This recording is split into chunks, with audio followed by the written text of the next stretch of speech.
Lisa. Hi, Rabbi Siegel. It's really nice to sit and talk with you today. With you as well. I understand that you're going to hold and host your very first Passover Seder this year. Are you excited? I'm so excited. I'm a little nervous because I need to know a few more details about Passover before I feel like I'll really be ready. So I'm glad that I have this great opportunity to sit here and talk with you about that. So tell me, what are the basic foods that we need to use for Passover?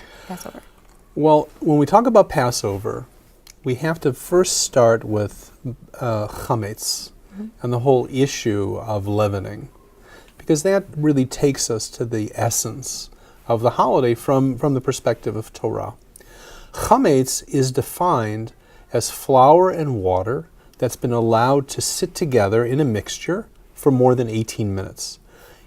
After 18 minutes, it begins to ferment.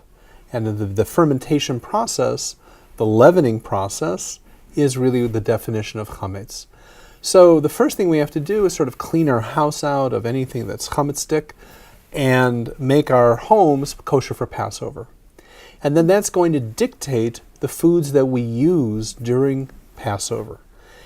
And it's very important that in any prepared foods, that you ensure that the food is it is marked kosher for Passover. Mm-hmm. There are all kinds of chemical issues, especially in mixtures, that we might not be aware of. Now, fruits and vegetables, things of that nature, do not have to be kosher for Passover, but you need to pay attention to the foods that you bring into your home and ensure that your home and your Seder is kosher for Passover. Good. And why is it that we don't want chametz? Well, you recall that the Torah tells the story of the children of Israel going out from Egypt, and that they were in such a rush, they didn't have time to allow the bread to rise. And so they ate the matzah cakes. But that's part of the reason.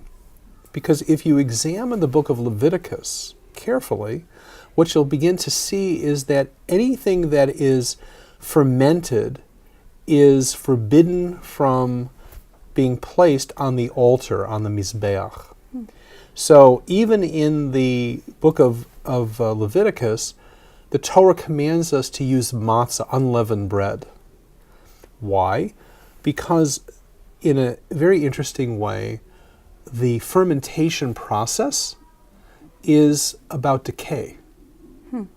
Right? It's the beginning of the breakdown of the food. And because the Beit HaMikdash, or the Mishkan, the portable sanctuary, was a place of life and a celebration of living and the living God, nothing that was in that state of decay could be brought in.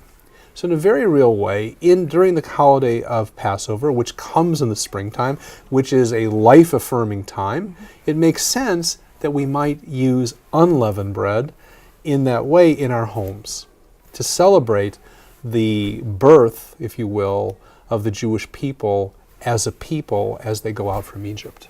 Thank you. That was a really beautiful answer. I didn't know any of that about the decay, and I agree, spring is a time of life and new start and everything, so it's a really beautiful message. Thank you. Yeah.